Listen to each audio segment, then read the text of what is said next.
Miércoles 30 de marzo, cuarto del tiempo de Cuaresma.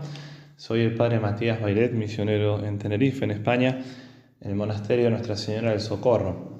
Hoy nos toca reflexionar sobre el Evangelio de San Juan.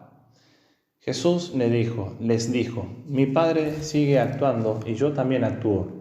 Por eso los judíos tenían ganas de matarlo, porque no solo quebrantaba el sábado, sino también llamaba a Dios Padre suyo, haciéndose igual a Dios. Jesús tomó la palabra y les dijo, en verdad os digo, el Hijo no puede hacer nada por su cuenta, sino lo que viere hacer del Padre. Lo que hace éste, eso mismo hace también el Hijo, pues el Padre ama al Hijo y le muestra todo lo que Él hace, y le mostrará obras mayores que ésta, para vuestro asombro. Lo mismo que el Padre resucita a los muertos y les da vida, así también el Hijo da vida a los que quiere, porque el Padre no juzga a nadie, sino que ha confiado al Hijo todo el juicio, para que todos honren al Hijo como honran al Padre. El que no honra al Hijo, no honra al Padre que lo envió. En verdad os digo, quien escucha mi palabra y cree al que me envió, posee la vida eterna, y no incurre en juicio, sino que ha pasado ya de la muerte a la vida. En verdad os digo, llega la hora y ya está aquí, en que los muertos oirán la voz del Hijo de Dios, y los que hayan oído vivirán.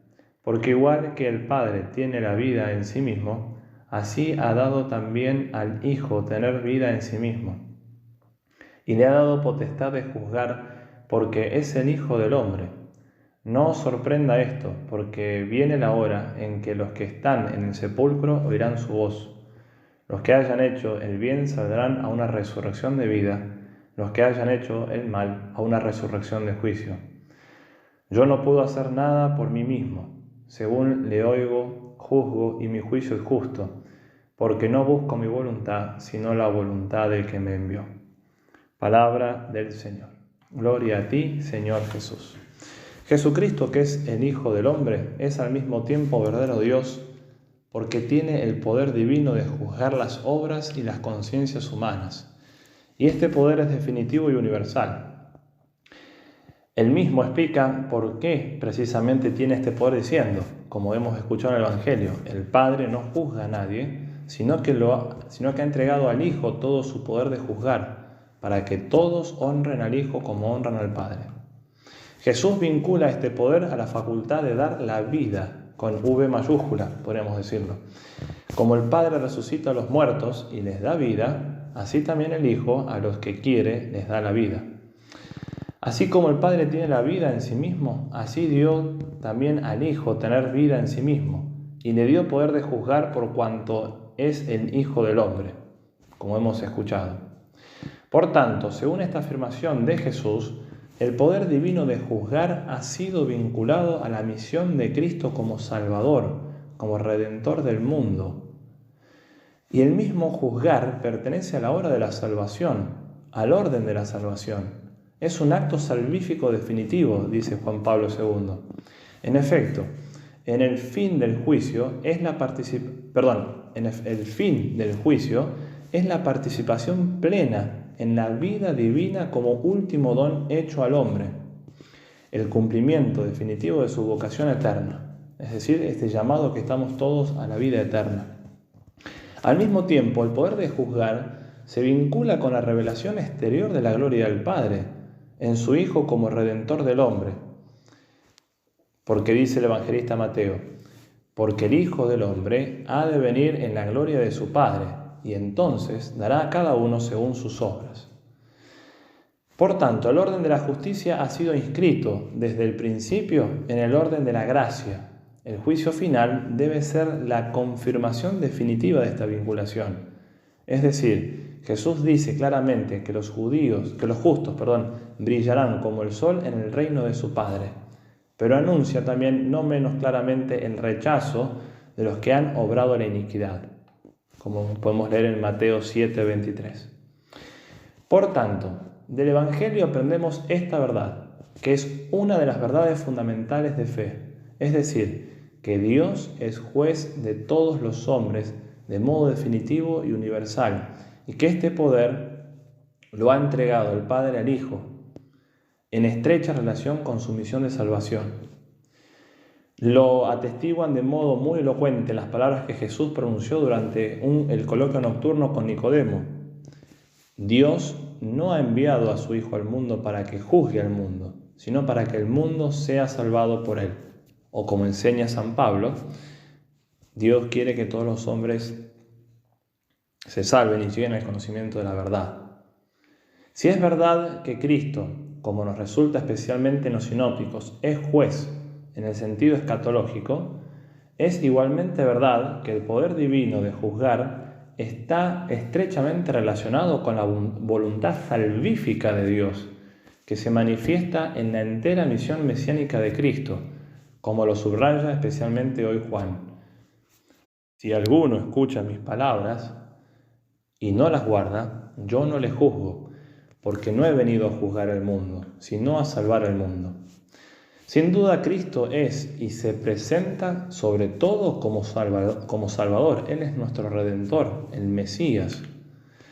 No considera su misión juzgar a los hombres según principios meramente humanos. Él es ante todo el que enseña el camino de salvación y no el acusador de los culpables. Como dice también San Juan, no penséis que vaya yo a acusaros ante mi Padre. Hay otro que os acusará, Moisés, pues de mí escribió él.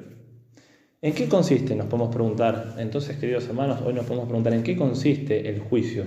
Y Jesús mismo responde, el juicio consiste en que vino la luz al mundo y los hombres amaron más las tinieblas que la luz, porque sus obras eran malas.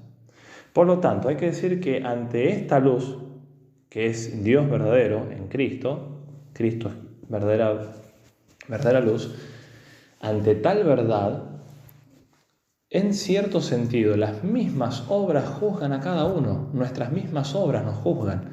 La voluntad de salvar al hombre por parte de Dios tiene su manifestación definitiva en la palabra y en la obra de Cristo, en todo el Evangelio, hasta el misterio pascual de la cruz y de la resurrección. Se convierte al mismo tiempo en el fundamento más profundo, por así decirlo, en el criterio central del juicio sobre las obras y conciencias humanas. Sobre todo en este sentido, nuevamente el evangelista Juan, el Padre ha entregado al Hijo todo poder de juzgar, ofreciendo en él a todo hombre la posibilidad de salvación. Lamentablemente, en este mismo sentido, el hombre ha sido ya condenado cuando rechaza la posibilidad que se le ofrece. Juan 3:18. El que cree en él no es juzgado. El que no cree ya está juzgado. No creer quiere decir precisamente rechazar la salvación ofrecida al hombre en Cristo. Es la misma verdad a la que se alude en la profecía del anciano Simeón, cuando el niño Dios es presentado en el templo, que aparece en el Evangelio de Lucas, cuando anunciaba que Cristo está para caída y levantamiento de muchos en Israel. Lo mismo se puede decir a alusión a la piedra que reprobaron los edificadores. Pero es verdad, como estamos diciendo, es verdad de fe que el Padre ha entregado al Hijo todo el poder de juzgar. Juan 5:22. Ahora bien, si el poder divino de juzgar pertenece a Cristo, es signo de que Él, el Hijo del Hombre, es verdadero Dios, porque solo a Dios le pertenece el juicio. Y puesto que este poder de juicio está profundamente unido a la voluntad de salvación, como nos revelan los evangelios, este poder es una nueva revelación del Dios de la alianza, que viene a los hombres como Emmanuel, para librarlos de la esclavitud del mal, para librarlos de la esclavitud del pecado. Es la revelación cristiana del Dios que es amor. Queda así, por tanto, queridos hermanos, corregido ese modo demasiado humano de concebir el juicio de Dios, dice San Juan Pablo II, visto solo como fría justicia o incluso como venganza. En realidad, dicha expresión, que tiene una clara derivación bíblica, aparece como el último anillo del amor de Dios. Dios juzga porque ama y en vistas al amor. El juicio que el Padre confía a Cristo es según la medida del amor del Padre y de nuestra libertad. Pidámosle a la Santísima Virgen María la gracia de poder aceptar la obra de redención en nuestra vida, la obra de redención obrada por Jesucristo en nuestras vidas. Que la Virgen nos bendiga.